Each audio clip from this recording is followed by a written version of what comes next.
If you dig the twisted, admire the outlandish, and are enamored by the unusual, you're in the right place. True crime, the supernatural, the unexplained, now you're speaking our language. If you agree, join us as we dive into the darker side. You know, because it's more fun over here. Welcome to Total Conundrum. Warning, some listeners may find the following content disturbing. Listener discretion is advised. Ha ha ha ha. Hey there, true crime fans. Welcome back to another thrilling episode of Total Conundrum. I'm Jeremy, and as always, I'm joined with the incredible Traci. How's it going, Traci? Hey, Jeremy. I'm doing great. And I'm thrilled to dive into some more mind-boggling cases with you. Our listeners are in for a real treat today because we got not one, but two perplexing cases to unravel. Absolutely, Traci. Brace yourselves, folks, because today we're digging into some seriously twisted tales. First up, we've got the infamous Lobster Boy. Now I know that might sound like something out of a horror movie, but trust me, this is a real-life puzzle that will leave you scratching your head. Oh, you're not kidding, Jeremy. The Lobster Boy case is a true conundrum that involves a family of secrets, jealousy, and a shocking twist that you won't see coming.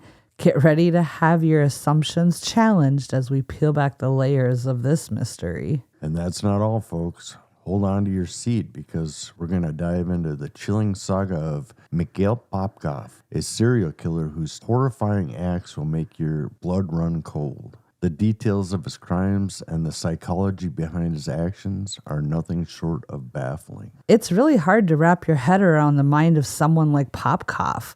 The motives, the patterns, the sheer audacity of his actions are puzzling, to say the least. But that's what we're here for, to dissect these conundrums and explore the human psyche behind them. That's right, Traci. We're not just recounting these stories, we're analyzing, discussing, and trying to make sense of the incomprehensible. So whether you're a seasoned true crime buff or a newcomer to the world of true crime, get ready for a journey that will leave you questioning the very nature of these conundrums. So grab your detective hats, cozy up with your favorite beverage, and join us as we unravel the threads of these perplexing cases. Total Conundrum is about to take you on a roller coaster ride of curiosity and intrigue. Let's get started. Let's do it. All right. Are you going to start us out today, Traci? I am. All right.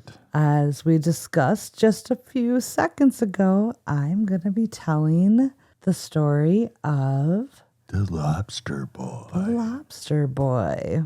And the Lobster Boy is his carny name. So his name is actually Grady Franklin Stiles Jr., a.k.a. the Lobster Boy.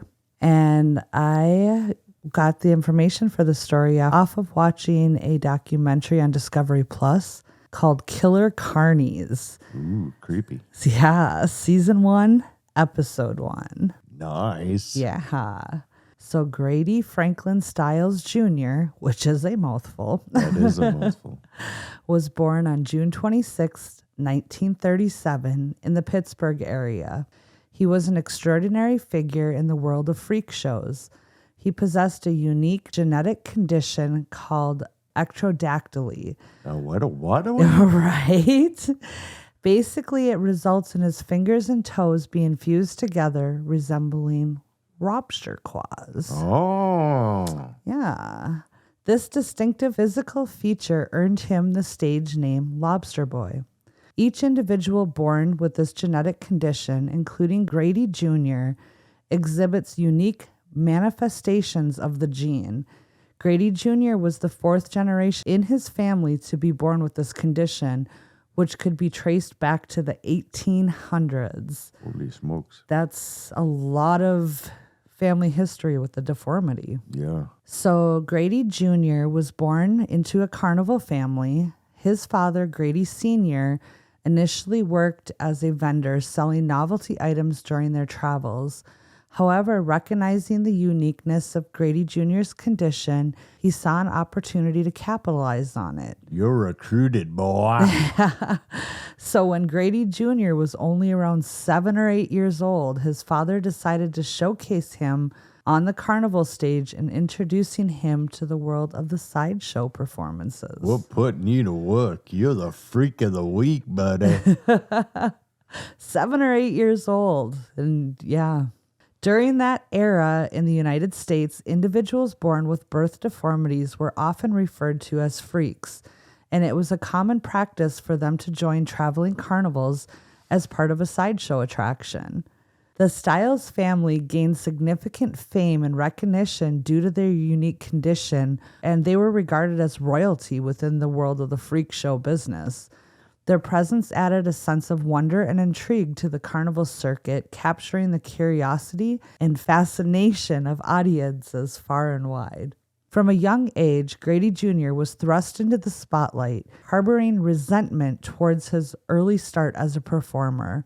Enduring the mockery and ridicule of others throughout his formative years, he felt trapped, believing that his only means of survival was to embrace his role as a carnival freak and capitalize on his uniqueness for financial gain. The weight of societal judgment shaped his perspective, leaving him with limited options and a sense of resignation towards his fate in the carnival world. Grady Jr.'s act revolved around his distinctive physical condition, extradactyly, which is a mouthful. Positioned on a stage, he would captivate the audience with a heartfelt discussion about his condition. His limited mobility prevented him from walking, forcing him to use his hands and arms to move around, a skill that gave him considerable upper body strength. With an Hercules. Yes. Hercules. He was a very, very built man. I mean, when you have to literally walk around on your hands all day, you're going to build up some strength. Oh, yeah, it's kind of like people with wheelchairs, you know. Oh, the upper body strength is incredible. And his was even more so, they said, because he didn't get a wheelchair until he was older. So he literally walked around on his hands, scooted and walked. Yeah. So with an innate flair for seeking attention, Grady Jr. delighted in showcasing his unique hands and feet to the spectators, following it up with an unforgettable spectacle.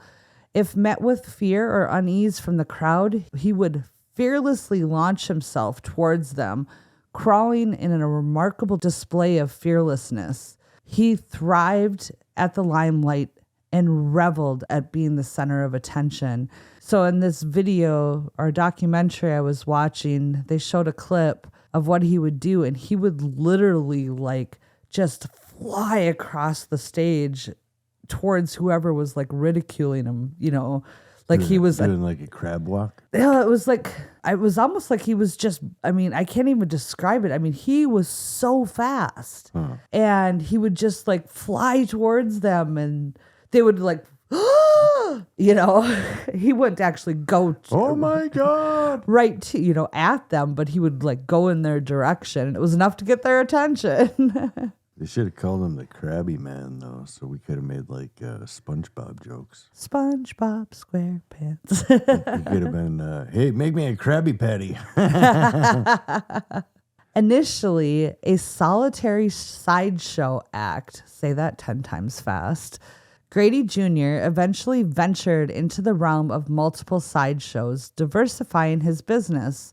The ensemble encompassed an array of captivating performers, including sword swallowers, fire eaters, and blockheads, to name a few. Nice. Yeah, despite the addition of these remarkable acts, Grady Jr. constantly shone as an unrivaled star of the show, retaining his magnetic presence and captivating the audience with his unique persona. In the 1950s, Grady Jr. crossed paths with a captivating woman named Mary Teresa during their carnival travels.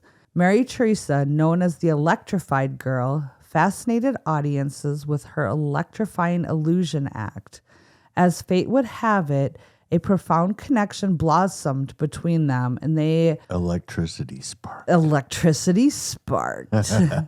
And they went on a journey of love and companionship. Bound by their shared passion for the carnival world, Grady Jr. and Mary Teresa married, becoming partners not only on stage, but also in life's grand adventure.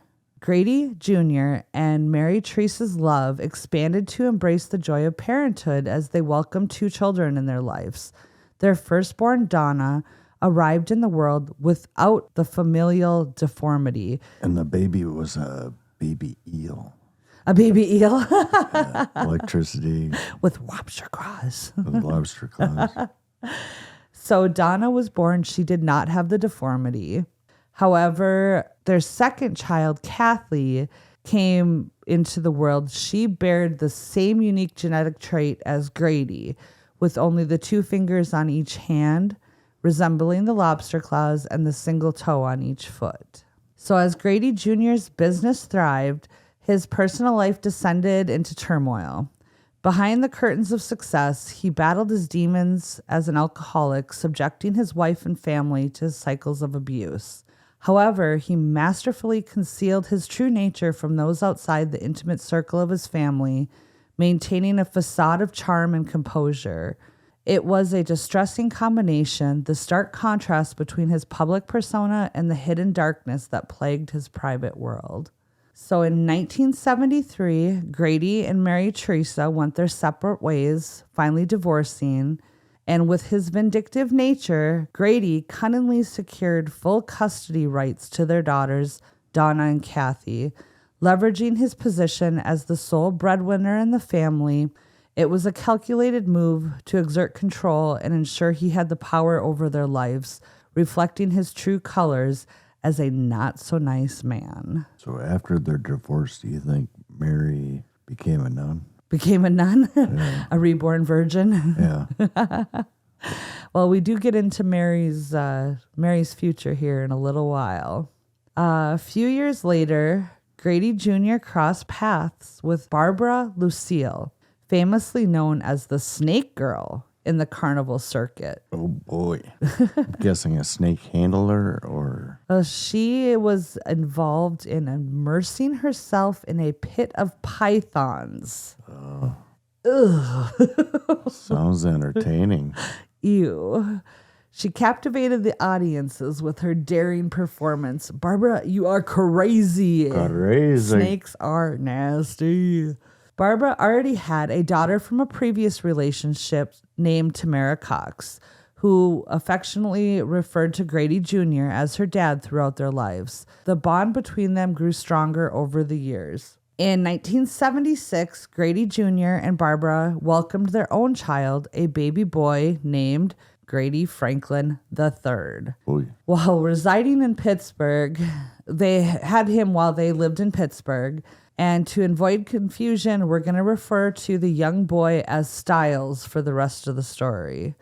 There's too many of these stories that have the seniors, juniors, thirds, fourths, fifths. Yeah. It gets very confusing. Styles, like Teen Wolf. So Styles, unlike his father and sister, was born with a total of 7 fingers, 3 on one hand and 4 on the other. Another notable distinction was that Styles could make a fist with his right hand, while his left hand lacked the same functionality. This marked a unique characteristic within the family, as neither his dad nor his sister could make a fist, which I guess I would have never thought of that, because if you only have... So basically they just have the 2 fingers, like claws. Yeah. So with that, I'm trying... And I can't tough. make a fist. I know this isn't a visual thing, but I had to try it. So the Lobster family thrived as they assembled their captivating show with Grady Jr. as the undisputed star, and they embarked on a long-lasting journey, crossing thousands of miles each year, bringing their unique spectacle to different corners of the country. Styles reminisces that growing up in this environment was both chaotic and awe-inspiring. They experienced the thrill of constant travel, exploring new places, and encountered a myriad of people every couple weeks. They were meeting new people, making new friends. Sounds horrifying. I think it sounds wonderful. The traveling the country, meeting new people, seeing new things. I'm sure we can get their number. We could probably, if you want a job there. Yeah? You could be a carny person. I don't know if I don't have any good talents. You could super glue your claws together. Just get some really long nails. Oh, I could do that. I could grow my nails out and no, I couldn't handle that. I mean, how would you pick your nose? Right? How would you wipe? Ew. Their routine involved setting up a camp in a fresh location for a span of 7 to 10 days, where they would pour their hearts into captivating audiences and maximizing their earnings. Whether it was selling tickets, arranging the stage, dismantling equipment, or performing, they continued to reign as sideshow royalty wherever they went. The elite. They were the elite of the elite. However, in the harsh reality... She's a super freak. Super freak. She's super freaky now. However, in the harsh reality outside of the carnival realm, the Lobster family faced judgmental gazes and hushed conversations. People would inquire if their deformity resulted from incest or exposure to harmful substances. As a young child, Stiles couldn't comprehend why others would stare at him in such a peculiar manner. Grady Jr., however, encouraged his son to embrace their distinctive features. He saw an opportunity to capitalize on their uniqueness and turn their disability into a means of livelihood.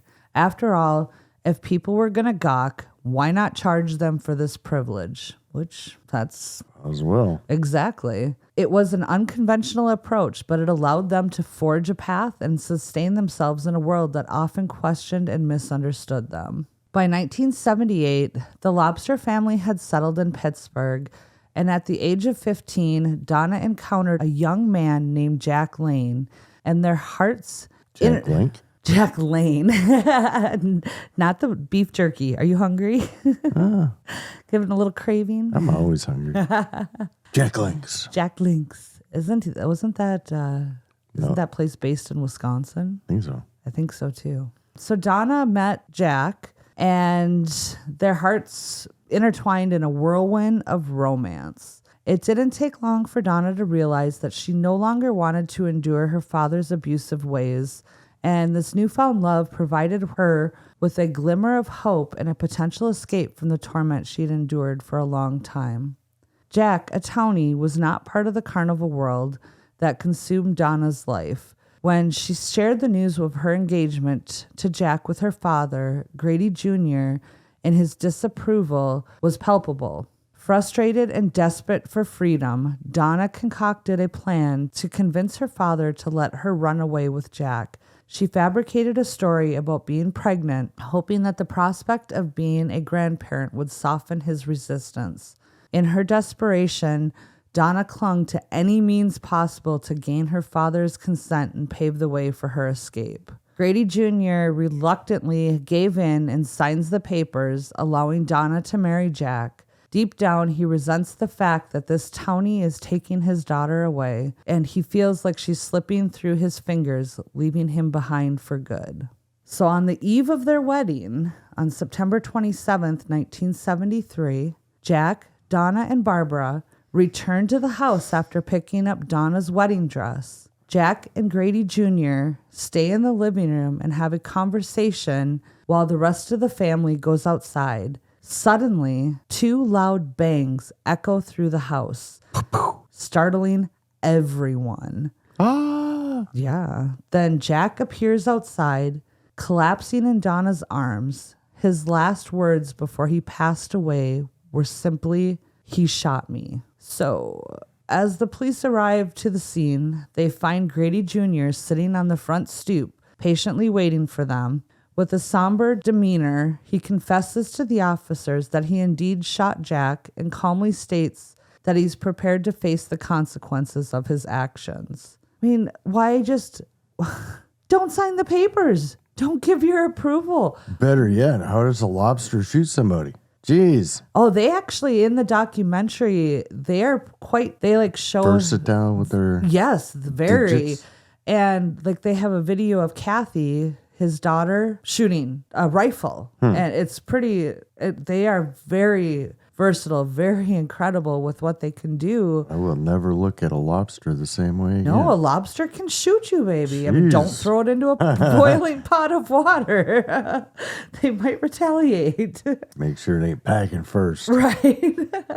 During his interview at the police station, Grady Jr. maintains that he acted in self-defense when he shot Jack. He recounts a disturbing encounter where Jack was verbally and physically abusive towards him, specifically taunting him about Donna. According to Grady Jr., the situation escalated when Jack aggressively approached him, seemingly ready to attack. In that moment, Grady Jr. instinctively reached for a gun and fired in self-preservation. Curious about the unusual placement of the firearm downstairs, the police inquired as to why it was not in its usual location upstairs. Grinning mischievously, Grady Jr. adopts an innocent expression and casually replies, "I don't know." Hey, where did he keep the gun? Did he keep it in his crabby panties? Sorry. Or in his SpongeBob SquarePants? Never know. Just never know. So he replied mischievously and innocently, "I don't know," leaving the detectives puzzled and wondering about the true intentions behind his deliberate choice. This incident shed a revealing light on the true nature of Grady Jr. While he portrayed a jovial and entertaining persona during his performances and public appearances, behind closed doors, he was a vastly different person. He battled alcoholism, harbored a deep well of aggression and cruelty. He was possessing remarkable upper body strength. He relied on his physicality rather than a wheelchair until his teenage years. Regrettably, if his wife or children failed to comply with his demands, he resorted to violence, resorting to choking and punching as a means of control. In 1979, Donna bravely testified in court, revealing that her father had threatened to kill Jack before allowing them to marry. Grady Jr. cunningly played upon his handicap, presenting himself as feeble and incapable of self-defense. However, the truth emerged when the autopsy reports indicated that Jack had sustained a gunshot wound in his back. This shocking revelation painted a different picture.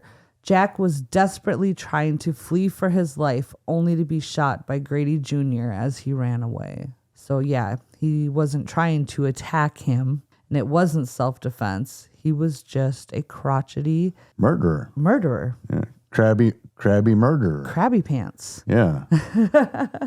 I mean, lobsters just, you can't really do any good jokes with lobsters. It's got to be crab. It's got to be crab. Yeah. Mr. Krabby Patties. The jury reached a guilty verdict, charging Grady Jr. with third-degree murder. The potential sentencing for his crime ranged from 10 to 20 years in prison. Are you ready for this? Mm-hmm. However, to the disappointment of many, the judge, taking his disability into consideration, decided against incarcerating him. Instead, Grady Jr. received a probation sentence, which left many feeling with a sense of injustice. No jail time. Zip, That's crazy. zero, zilch. That's crazy. Yeah. So following the trial, Donna and Kathy chose to return to live with Mary Teresa, their mom, seeking refuge from the abusive environment. Meanwhile, Barbara, Tamara, and Grady Jr. and Stiles resumed their travels, but the cycle of abuse persisted. Grady Jr.'s menacing words, "I got away with murder once, I can do it again," hung heavy in the air, casting a shadow over all of their lives. Barbara and the children bore the physical marks of abuse on their bodies, adorned with bruises, serving as a grim reminder of their daily torment. Tamara vividly remembers the day that she turned 13, Realizing that she couldn't bear to live under the same roof as her stepfather any longer, determined to escape his clutches, she moved out just 2 weeks later. Stiles, too, holds a haunting memory etched in his mind, the sounds of his stepmother Barbara's terrified screams, pleading for his father to release his grip. With a surge of courage, he broke down the door to come to her rescue, finding his father choking her.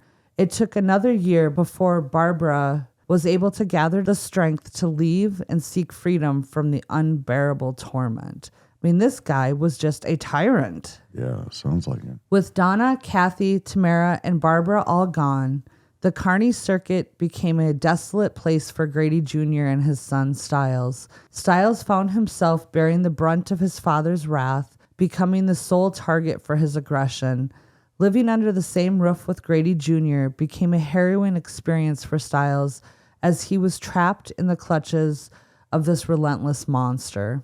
Speculations arose regarding Grady Jr.'s heavy drinking habits as people believed it was a result of his profoundly unhappy life ever since his relationship with Mary Teresa came to an end. The sadness that engulfed him seemed to drive him towards alcohol as a means to cope with his pain and loneliness. In the late 80s, Grady Jr. made the decision to turn his life around and quit drinking. The transformation was remarkable. It was as if he emerged as a significantly kinder and more pleasant individual. It was during this period that he had a fateful reunion with Mary Teresa, his former partner and ex-wife. Destiny seemed to have brought them together once again, offering a glimmer of hope for a renewed connection and a possibility of rediscovering the happiness that they had. Following Mary Teresa's departure from Grady Jr., she had found love with another fellow performer that she met during her travels named Harry Newman. So remember you asked if she went on and what she went on to do.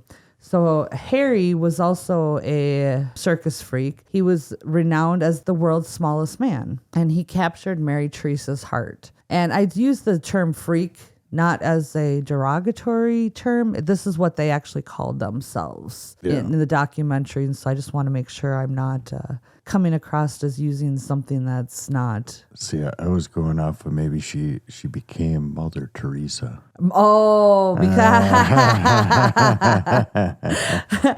whoosh, that went right over my head.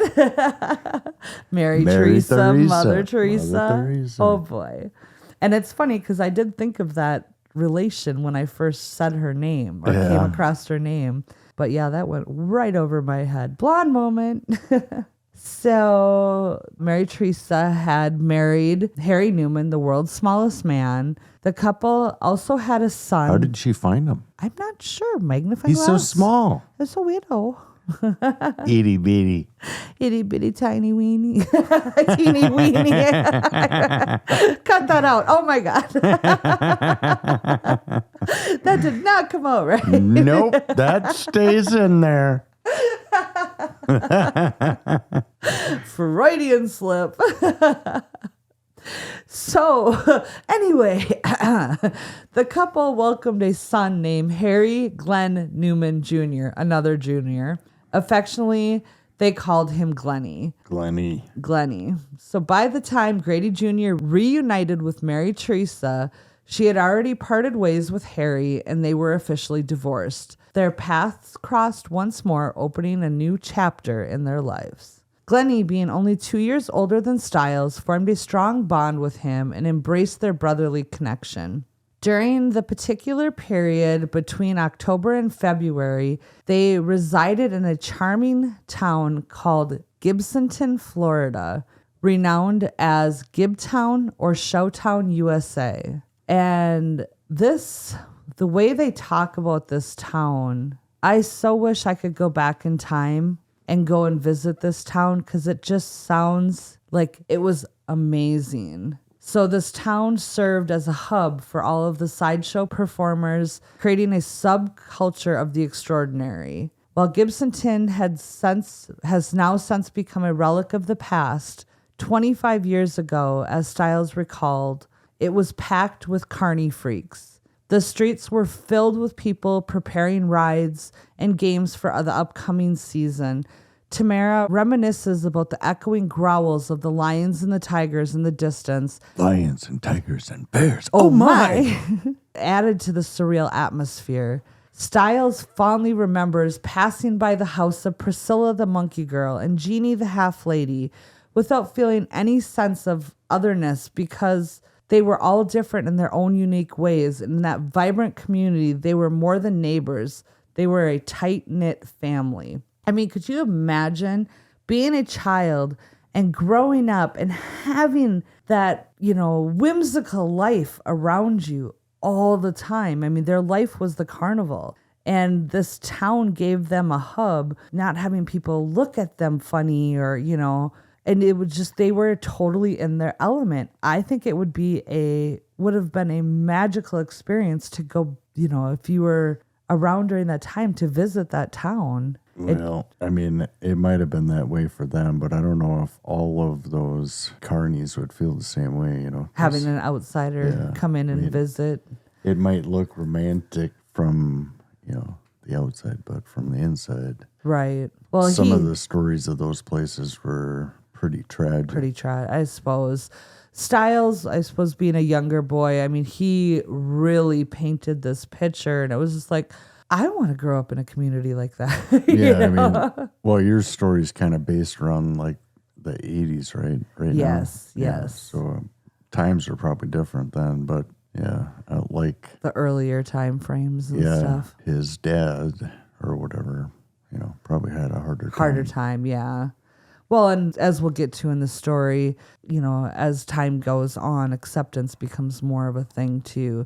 People aren't as isolated, and I think we're actually going to get to that here soon. So anyway, getting on with the story, regrettably, the joyous chapter of Grady Jr.'s life was short-lived, lasting only about a year and a half. Soon after reuniting with Mary Teresa and marrying her, Grady Mother Teresa. Oh, Mother Teresa, excuse me. He succumbed to his old habits and started drinking again. Uh-oh. Mm-hmm. He fell off the wagon. Big time. Claw first. With the return of alcohol, his violent and abusive nature resurfaced, shattering any hopes of a lasting change. Stiles holds the belief that his father's temporary sobriety was merely a ploy to win back Mary Teresa, Donna, and Kathy, using it as a means to bring them back into his life. During this period, sideshows were experiencing a rapid decline and fading into obscurity. Society was becoming more accepting of differences, which was undoubtedly a positive development. However, for individuals like Grady Jr. and his family who relied on their uniqueness abilities for income, it presented as a bittersweet situation. Financially, their day-to-day survival became increasingly challenged as there was less demands for these shows. Right. The demand just diminished. The changing times brought both progress and acceptance and significant struggle to sustain their livelihood. During this period, Grady Jr.'s public persona underwent a disturbing transformation. It seemed as though he had lost all regards for his surroundings or for the individuals he encountered while he was under the influence of alcohol. His behavior became increasingly belligerent and violent, regardless of his location or the people involved. He would miraculously attack others without any apparent reason or provocation. The once jovial and charismatic performer had now become an unpredictable force, inflicting harm upon those unfortunate enough to cross his path. Drunken madness. Yeah, so his the one guy in the Murda, his Timmy came out. Timmy came out. Yeah. The cycle of abuse resumed within the confines of their home, and his intensity escalated to alarming levels. Stiles vividly recalls a harrowing incident captured on home video. In the footage, Grady Jr. and Stiles can be seen wrestling on the floor. The situation takes a terrifying turn when Grady Jr. locks Stiles in a relentless chokehold. Ignoring his desperate pleas for release as he gasps for air, Mary Teresa, recognizing the severity of the situation, abruptly stops recording and rushes to intervene, rescuing Stiles from the suffocating grip of his father. This disturbing scene serves as a haunting testament to the depths of violence that plagued their household. So yeah, it started off as just a little, haha, let's see if you're as strong as Wrestling your match. pop. Yeah. And the kid is like literally pleading, I can't breathe. Dad, let me go. Oh, you're weak. And he's just, totally provoking him, Sounds exactly like my family. You and your uncles. Yeah, well, my dad. He'd do that too? We would do that too, yeah. Yeah, well, my uncles used to hang me upside down by my ankles over the basement landing. It was a or different whatever. time back then. It really was. We'd beat up on each other all. I mean, I didn't, but my uncles sure liked to beat up on me. Yeah, they always picked on the smaller people. They never picked on people their own size. Right, because they knew they would win. See, they always use the term, I'm just toughing you up, making you less of a wimp. Yeah. My Uncle Danny, one time when he was babysitting us, I don't know if we were annoying him or not, but he convinced my brother, my sister, and I that if we sat there and pushed on the garage, the three of us, if we sat there and just pushed on the garage long enough, we could actually move it. And I'm sure he disappeared for a while, and he's like, oh, yeah, he was happy. He was like, we sat there for easiest money I've ever made. I don't even know how long we truly sat there and did it, but we did. We were trying to move our garage. It was probably 5 minutes. Felt like longer, Well, but yeah. probably. He's like, dang it, what now? That's about the length of your attention span at that age. And Right. After that, it's like, let's go play baseball. Exactly. Let's go play tag, hide and seek. So in another distressing episode, Grady unleashed his rage upon Mary Teresa, subjecting her to a brutal assault. Kathy, who was pregnant at the time, courageously intervened, attempting to pry her father off of her mother. And in a callous display of violence, Grady Jr. struck Kathy with a forceful backhand blow to her abdomen, causing her to go into premature labor.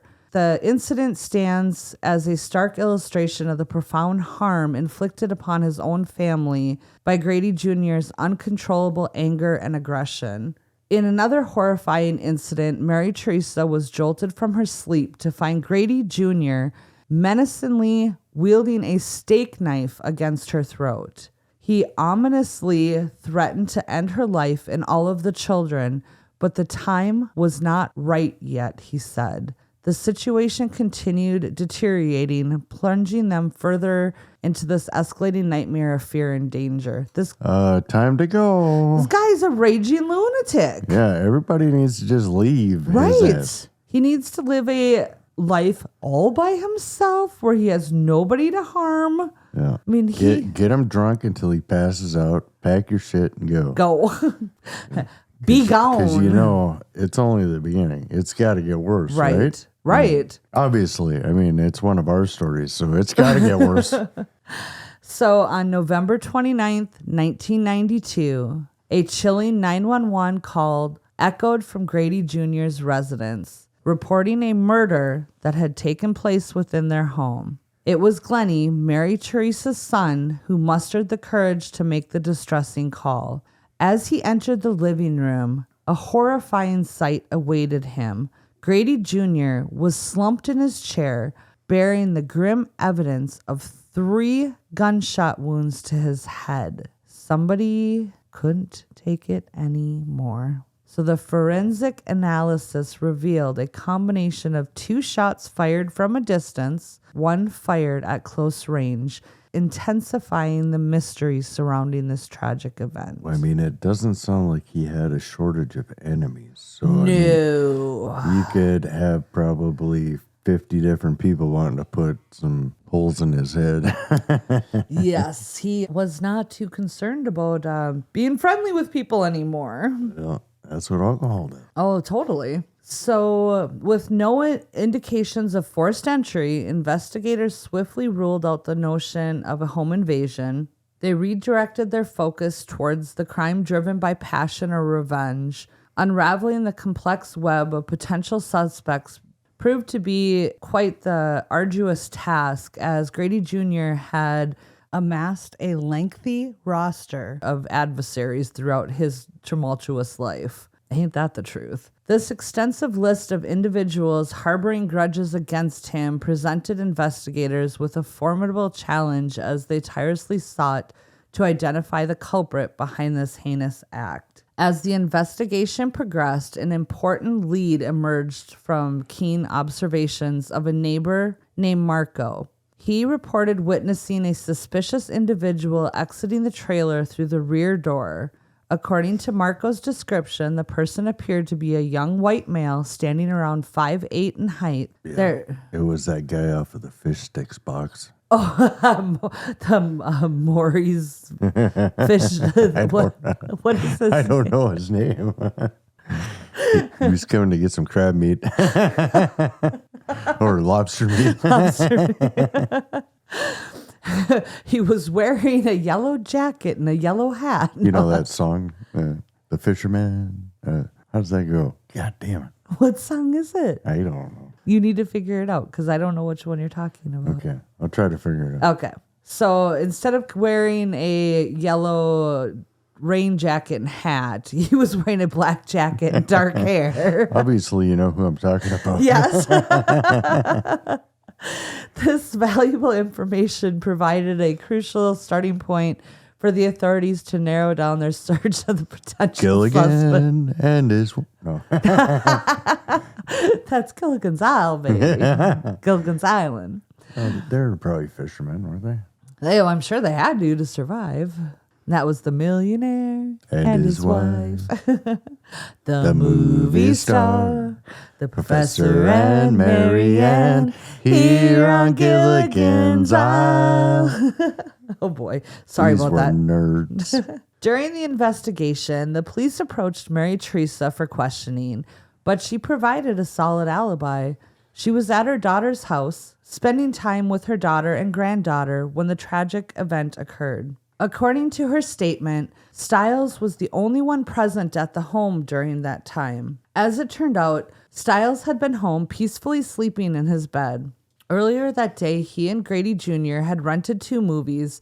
They had watched a horror movie together, and after it ended, Stiles retired to his bed while his father started watching the gangster film that they had rented. He was startled awake by a series of loud pops, but Stiles initially attributed the sounds to be a sound effect from the movie playing in the living room, believing it to be a part of the film, and he had eventually drifted back off to sleep, which would make sense. I mean, if he's watching a gangster movie and there's a lot of gunfire and stuff, he got awoke, but probably by the gunshots, but didn't realize how loud they were in comparison to what was on the TV. Yeah. So, yeah, I figured out who did it. You want to hear? Yeah. New Gorton's microwave crunchy fish sticks and fillets. Ew. But are they crunchy? They're mild white fish with no preservatives. But are they crunchy? Packed in Gorton's advanced microwave containers. crunchy? But are they? So they come out crunchy. That's what we've been waiting for. Trust Gorton's for fish the way you want it.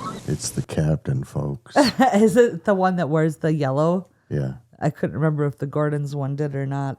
That's funny. Crunchy fish sticks in the microwave? How is that even possible? Sounds kind of nasty. Ew. So Harry Newman, Mary Teresa's ex-husband, happened to be outside Kathy's trailer at the time and heard the distinct sound of the 3 loud pops. Alarmed, he immediately entered Grady Jr.'s trailer and discovered Grady's lifeless body in his chair. As a result, Harry was taken into custody for further questioning and subjected to a polygraph examination. Unfortunately, the polygraph indicated deceptive responses from Harry. Overwhelmed with emotion during the interrogation, he tearfully denied any involvement in the crime, but claimed that he did have knowledge of who the true perpetrator was. Chris Wyant, a person who lived in the neighborhood, is who he pointed his fingers at. During the police investigation, Glennie made a shocking revelation, confessing that he and his mother had reached a breaking point and decided to take drastic measures. According to Glennie's account, Mary Teresa provided him with $300 to hire Chris Wyant with the intention of having Grady Jr. killed. It's worth noting that there was varying amounts that were mentioned in different sources. Budget hitman. Yeah. But this particular sum was mentioned during the interrogation tape featured in the documentary, so that's what I went with. In Mary Teresa's defense, she explained that her actions stem from a place of fear, genuinely believing that Grady Jr. posed a serious threat to her and their entire family's lives. Well, hell yeah, you're waking up to a freaking steak knife to your neck. You're getting strangled and beaten, and they, like you said, they should have all just got him drunk and packed up and left. Yeah, pretty much self-defense. Case closed. Right. In 1994, Mary Teresa faced charges of manslaughter and received a 12-year prison sentence. Oh, come on. Yeah, she was released out only after serving 6 years behind bars. Meanwhile, Glennie, being convicted of first-degree murder, remained in prison until his death in 2014.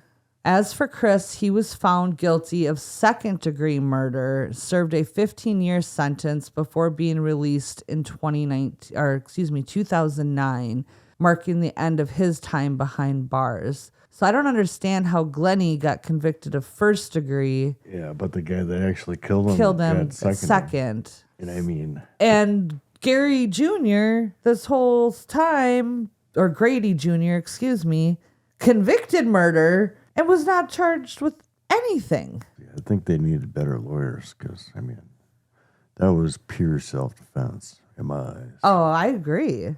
So Stiles ended the documentary stating that when he thinks of his dad, he says it's hard to remember the good times. His dad was a drunken, abusive bastard. Yeah. I mean, sure, he might have been sleeping at the time, but clearly it was self-defense. I mean, come on. Right.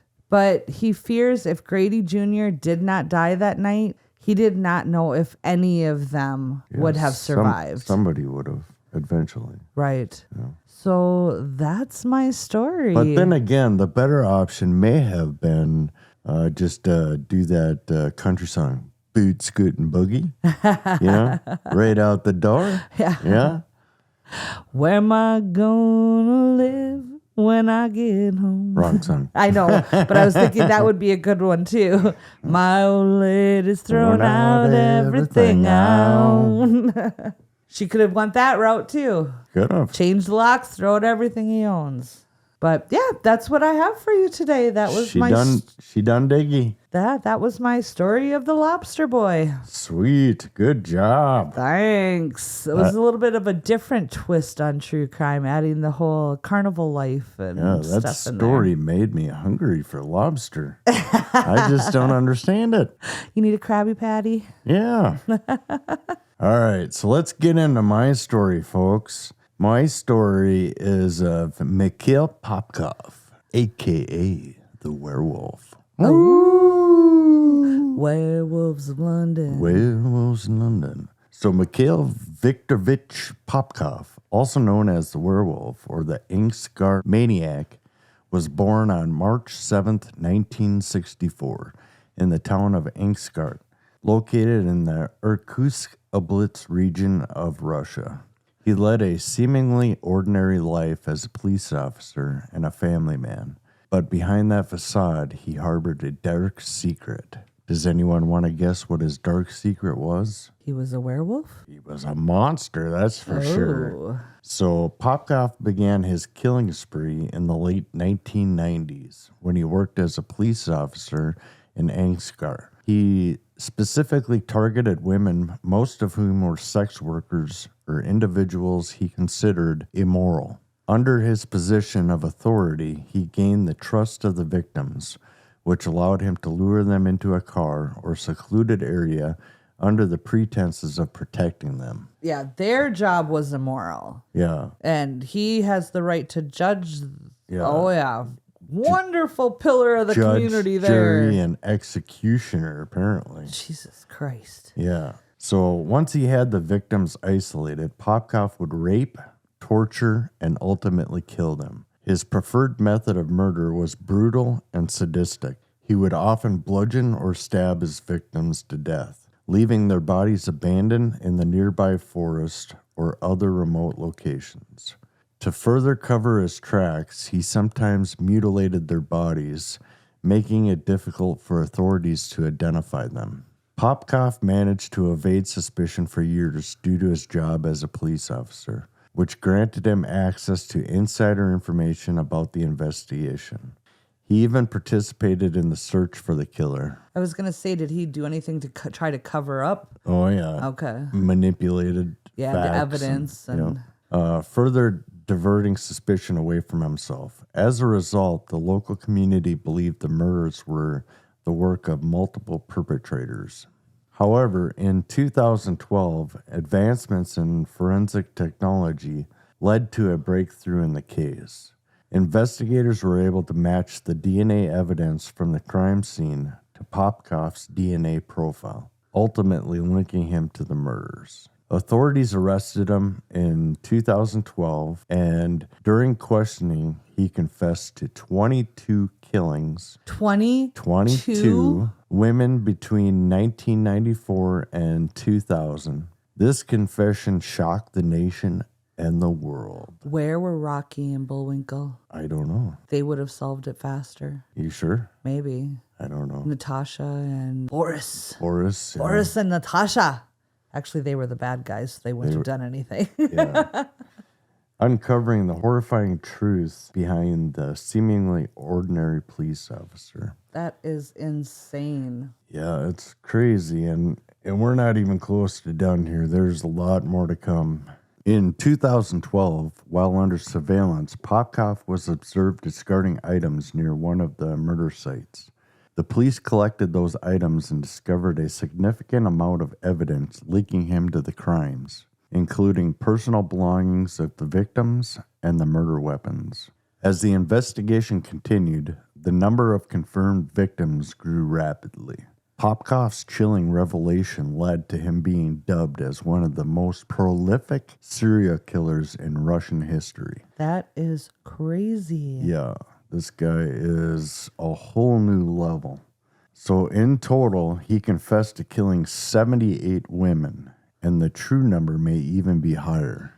Are you kidding me? Nope. Serious. Holy shit. Yeah, I mean, he must top the world for victims. I mean, I couldn't imagine anybody else having a higher body count than this dude. I am dumbfounded. Yeah, a lot of people were. And so he confessed to the 78, but the true number may be higher. The victims range in age from 17 to 38 years old. And he did it all under the cover of being a police officer. Yep. In 2015, Mikail Popkov was convicted of 22 murders and sentenced to life imprisonment without the possibility of parole. Is that because that's all they That's all they had proof evidence of. of? Okay. Yeah. During his trial, he showed little remorse through his heinous actions, and his lack of empathy sent shockwaves throughout society. The case of Mikail Popkov shed light on the failings of the Russian law enforcement system. As his crimes went undetected for many years, it led to reforms within the police force and improvements in the handling of forensic evidence.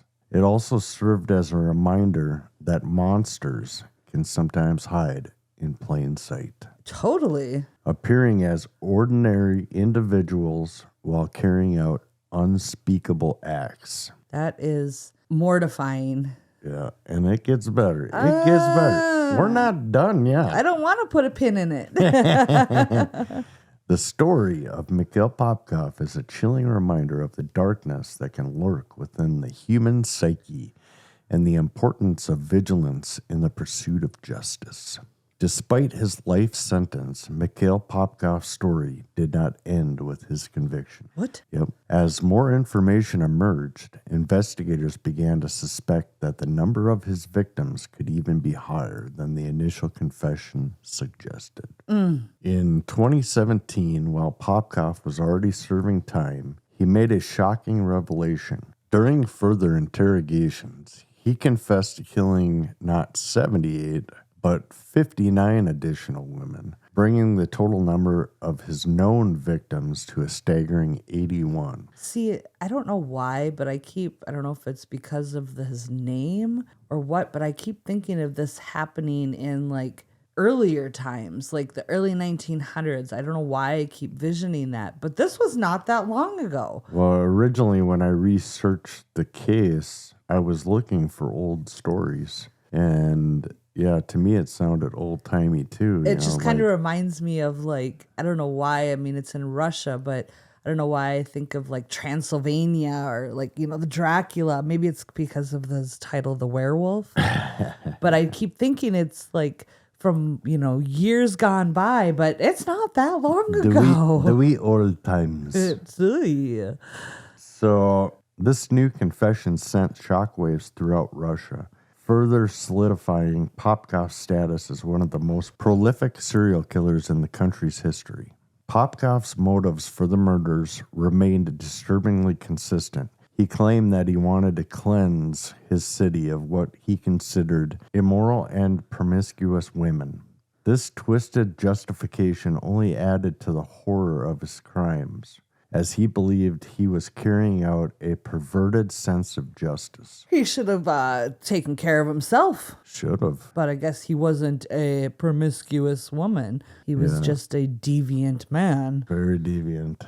As authorities delved deeper into the case, they discovered a pattern in Popkov's modus operandi. He would often patrol the streets in his car during the late hours, looking for potential victims. Many of the women he targeted were sex workers or individuals he deemed vulnerable due to their lifestyle. Popkov would offer them rides, exploiting their trust in his uniform. Once the victims were in his vehicle, he would drive them to a secluded area where he would carry out his sadistic acts. He subjected them to rape, torture, and brutal violence, often bludgeoning them or stabbing them repeatedly until they succumbed to their injuries. In some instances, he engaged in necrophilia with the corpses. Are you freaking kidding me? Nope. This guy is... He is over the top insane. And he enjoyed it too. Necrophilia as well. Yeah. But these women were just trying to make a living. Yeah. They just wanted to make a buck. The sheer magnitude of Popkov's crimes and the brutality of which he carried them out shocked the nation and sent shockwaves throughout the international community. His case highlighted the failures in the Russian justice system and raised questions about how police officers could go undetected for so long. In 2018, Popkov was put on trial once again, this time facing charges for the additional murders he had confessed to. He was found guilty and sentenced to a second life sentence, solidifying his place behind bars for the rest of his life. The chilling legacy of Mikail Popkov continues to haunt Russia. His actions revealed the vulnerability and marginalized groups, the importance of improved police scrutiny, need for a justice system capable of preventing and swiftly capturing serial killers. The story of Mikail Popkov serves as a grim reminder of the depths of human depravity and the ongoing fight against such heinous crimes. Mikail Popkov had a family consisting of his wife, Elena Popkova, and their daughter, Katrina Popkova. Elena was a nurse, and the couple had been married for several years before Popkov's crimes came to light. During the time Popkov was active as a serial killer, his family remained unaware of his true nature. They believed him to be a loving husband and father, unaware of the horrifying double life he led. Popkov's position as a police officer added an additional layer of deception, as it helped him maintain a facade of respectability and authority. When Popkov was finally arrested in 2012 and his crimes were exposed, his family was devastated. The revelation that their husband and father were responsible for such unspeakable acts of violence and murder shattered their lives. Elena Popkova filed for a divorce shortly after the arrest, severing ties with the man she had once trusted. Thank God. Thank God. Get away from that freaky deaky. Yeah, I just Googled. I was curious on what this guy looked like. Oh, Google him. I mean, there might be some updates because At the end of the story, there's some news that I'm going to tell you that could potentially shock you. Oh, no. Yeah. And whether or not this came to life, I don't know because I haven't researched the story since I read it, which was When you wrote it, a few months ago. But he reminds me of what somebody would cast for like a rough Russian mafia type. I mean, he looks like that character that they would cast. I know you're not a gamer, I am not. but Grand Theft Auto 4, Google that Okay. and look at the main character of that game.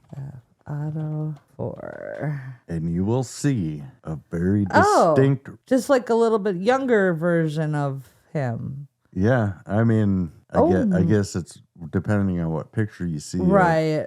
Mikail Popkov. But yeah, they could be twins. And he's Russian. He's a Russian gangster.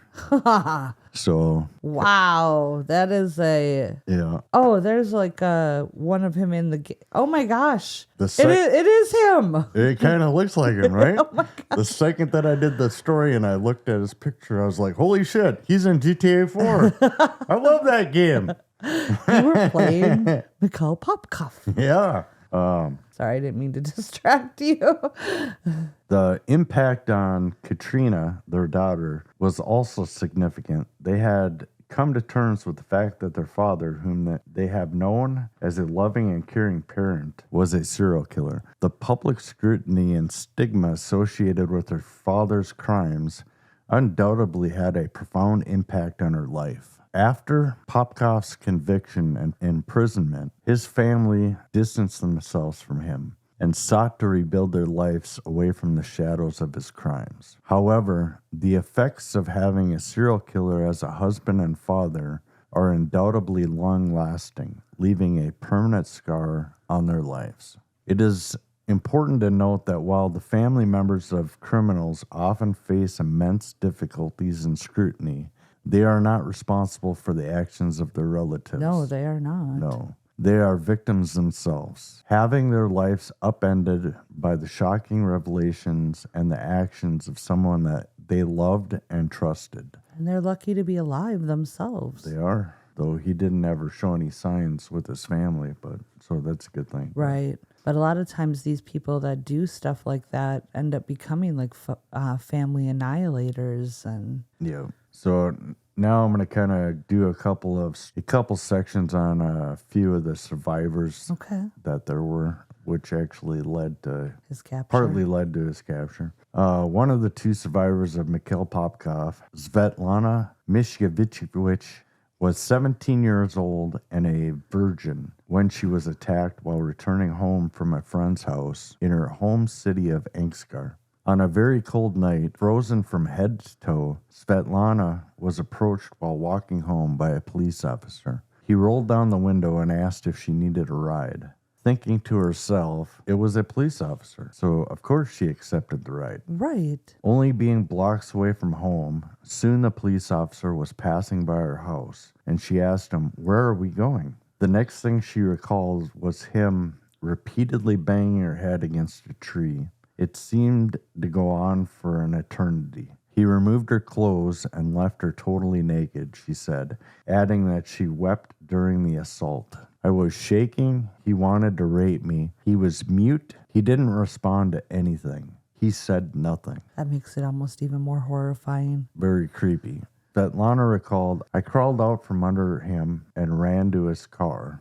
I was hoping to find the keys there, but failed. He caught me and I tripped down some steps. She was wounded and found by some passerbyers, but they refused to help her. What? They just left her. Then she saw Popkov's car approaching her through the bushes by the side of the main road. He attacked her again and left her for dead. This poor baby, literally 17 years old, was just trying to get home. She took on this ride from somebody who was supposed to be her protector. Yeah. Then she gets away, and then he captures her again. Oh, my God.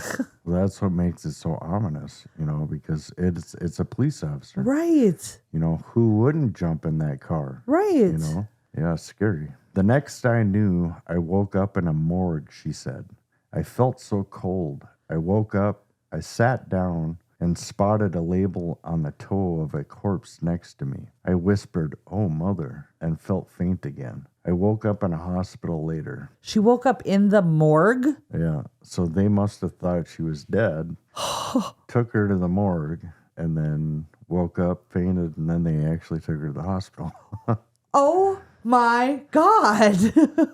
For one, don't they check for a pulse or what? Or maybe the cold made it so faint. Right, that it was so low or so. Yeah. Yeah. Oh my.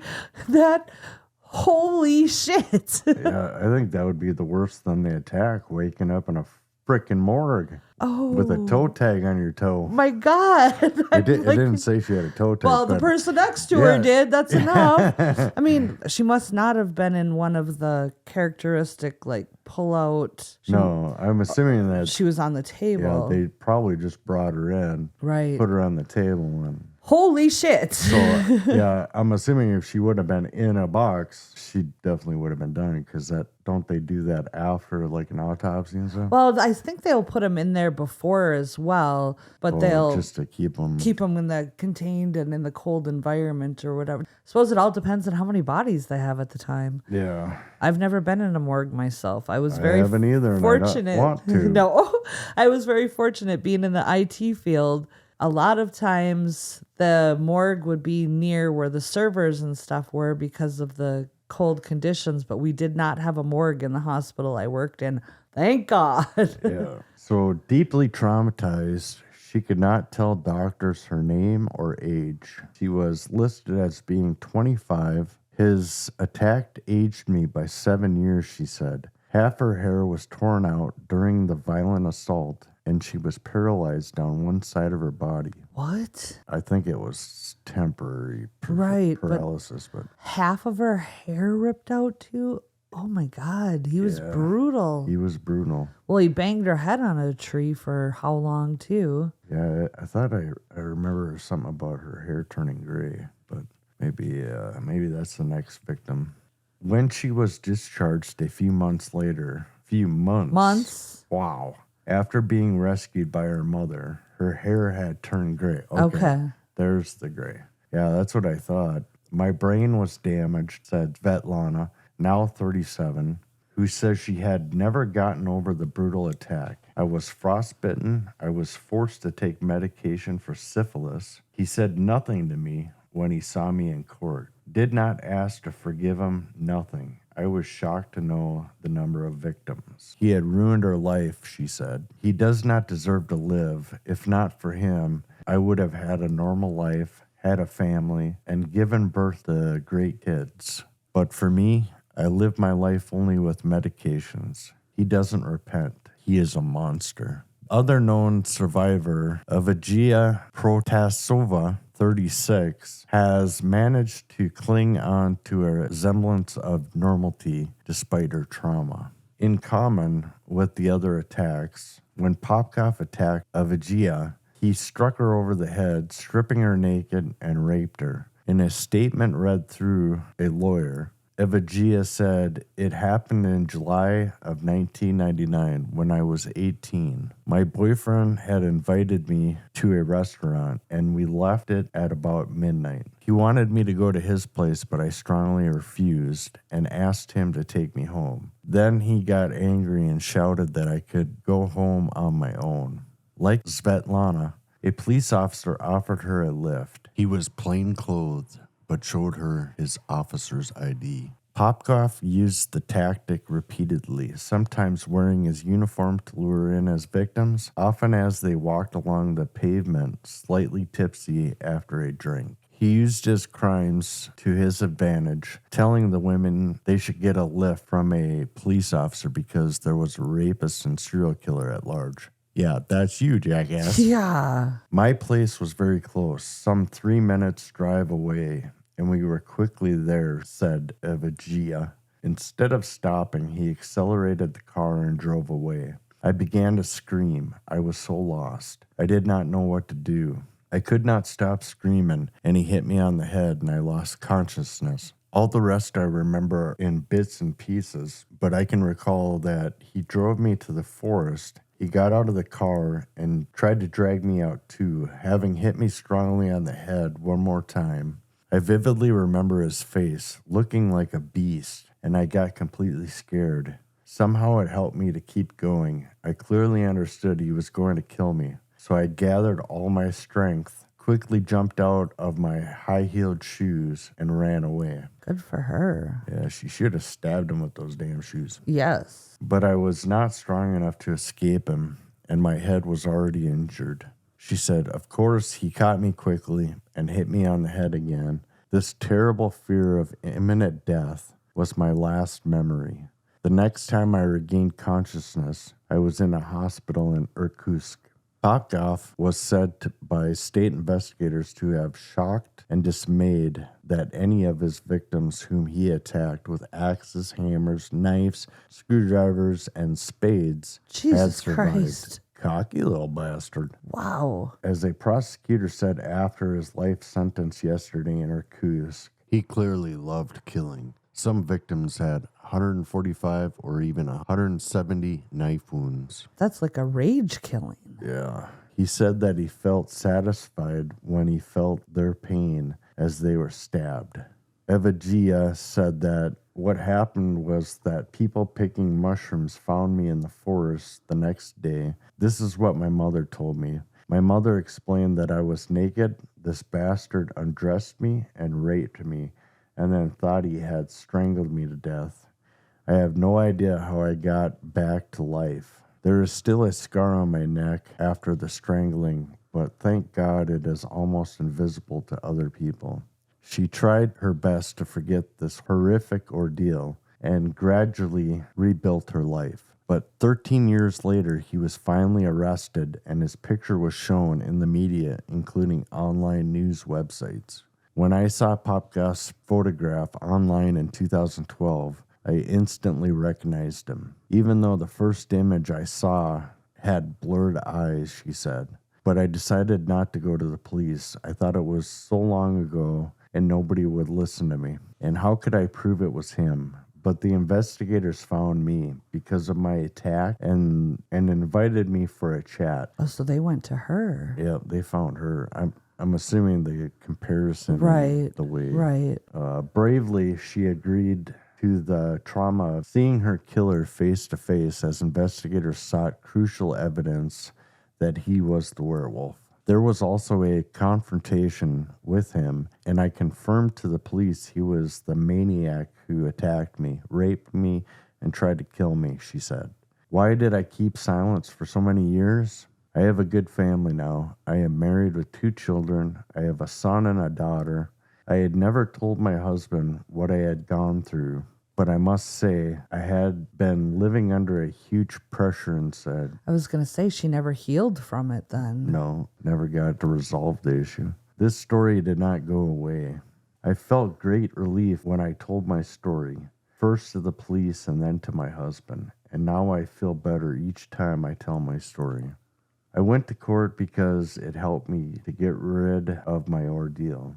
I had lived with it for so many years, and now I felt so much better.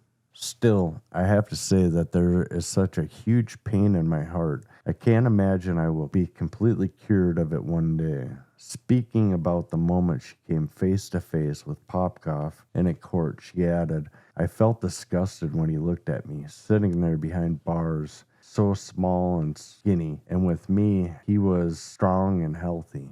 I don't want to know that this beast will live, he said. He should be executed, shot dead. So now I have some updated information that I updated a few months ago. Oh. And this is where a few interesting facts come out. The story centers around Popkov's alarming pursuit to become part of a prison recruitment scheme. Linked to Putin's illegal war, this initiative involves sending criminals to fight alongside pro-Russian forces, offering them a chance at a pardon if they manage to survive and continue fighting for 6 months. Hell fucking no. Yeah, so a pardon. after 6 months. Of fighting the war. Yeah. And what's to stop them from going AWOL? Nothing. That Yeah. is Yeah. insanity. So, in a surprising turn, Russian authorities grant permission from state TV to interview Popkov, who passionately expressed his desire to join Putin's fighters. He claims to possess valuable radioelectronic experience from his time as a Red Army conscript, hoping that this will secure his place in the scheme, which has already released thousands of convicts.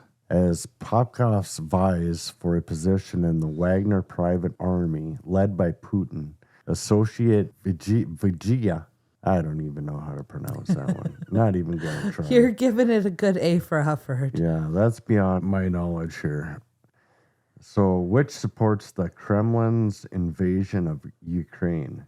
He even confesses to additional murders. When asked about his dreams, he chillingly responds to join the army during the interview conducted by Russian state TV. Popkov's case serves as a chilling reminder of the atrocities that can be perpetrated by an individual, despite being diagnosed with homicidal mania and psychiatric evaluation deemed him mentally competent to serve. Raising concerns about the criteria for assessing his fitness for combat. His aspiration to join Putin's fighters in Ukraine sparks a profound moral and ethical question surrounding the utilization of convicted criminals as soldiers and its potential impact on already dire human rights situations in the region. Here's some interesting facts about the city that he lives in, or lived in, Ankarsk population. So in 1989, the census report shows that the population was 265,835 people. And in 2002, the census shows 247,118 people. And it seems as though every 4 years, they're losing about 20,000 people per census report. Are they moving because of what's going on I'm there? not Or is sure he... Was this during his... No, this was after his conviction. So, I mean, it started right before he got convicted. caught. Okay. But it still goes on. So each year or each census report, they're losing about 20,000 people for some reason. Wow, what's going on? Blink twice if you're okay. Yeah, maybe it's a pretty rough area. What is it, Anskar, you said? Yeah, Anskar, Russia. It's just kind of weird. I looked at the census report thinking, what the hell? Yeah, because from 89 to 2002 census report, that was 18,000 people. And then from 2002 to 2004, you have 13,000 people.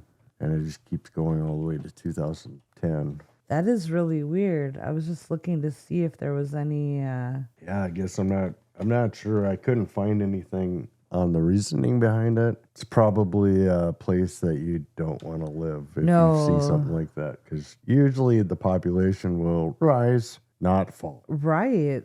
And So- I did, when I Googled his name, the last update in the news that I saw was from January. So it does not look okay. like he was So- released at all for the... Seems like there would be a lot of public outrage. I mean, I know that they've done it with other prisoners, but, you know, what were their circumstances? You know, were they lifers? You know, were they murderers? Right. I mean, this guy is just pure evil. And the total number that I have in here, I don't think I actually listed it, but I think it was like 134 confirmed victims. Holy Yeah. shit. I think I forgot to add that to the end of my story. I kind of hint at it, but yeah, he's got 134 confirmed. This man just can never be released. No. I mean, No. you know he's going to do it again. Oh, yeah. And I'm sure he'll spend his time in that war because he gets to do what he wants to do, killing. Right. And then He'll go AWOL. He would get his pardon. I don't think he would go AWOL because he wants that pardon. They would be insane to pardon him. Yeah. They will probably try to eliminate him by putting him on the front line. And I would hope they would never give him a passport or anything because I don't want him anywhere near the U.S. That man he's a living nightmare. He is. That's why they call him the werewolf. Oy. The werewolf of Russia. Yikes. Well, folks, that's my story, and I'm sticking to it. That was insane. I am not going to go to sleep now. I'm going to have nightmares from that. Yeah, me too. So do we have any information that we need to leave just the norm that remember that Stitcher is going away. So August 29th. Yep. It's dwindling down. So find your alternative listening devices. And we have, like I said, we've got a couple fun adventures planned that are coming up in the near future. But other than that, I don't think, unless you can think of anything, I think that's it. Our news and information is pretty light today. All right, kiddos. I think that's a wrap. Well, goodbye. We love you. Goodbye. Bye-bye. Love you. Thanks for hanging out with us here at Total Conundrum. Please make sure to check out our website and blog at TotalConundrum.com for news, upcoming events, merch, bloopers, and additional hysteria. You never know what will pop up, so be sure to follow along. If you want to show your support for Total Conundrum and gain access to all of our bonus content, please visit our Patreon page. You can also follow us on Facebook, Instagram, and Twitter. The links are available in our show notes. If you have any questions, comments, recommendations, or stories to share, please email us at contact@TotalConundrum.com.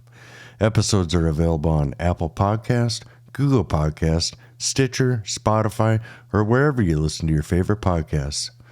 If you like the show, please rate, review, and subscribe on Apple Podcasts. We appreciate the love. Keep on creeping on, mother cluckers.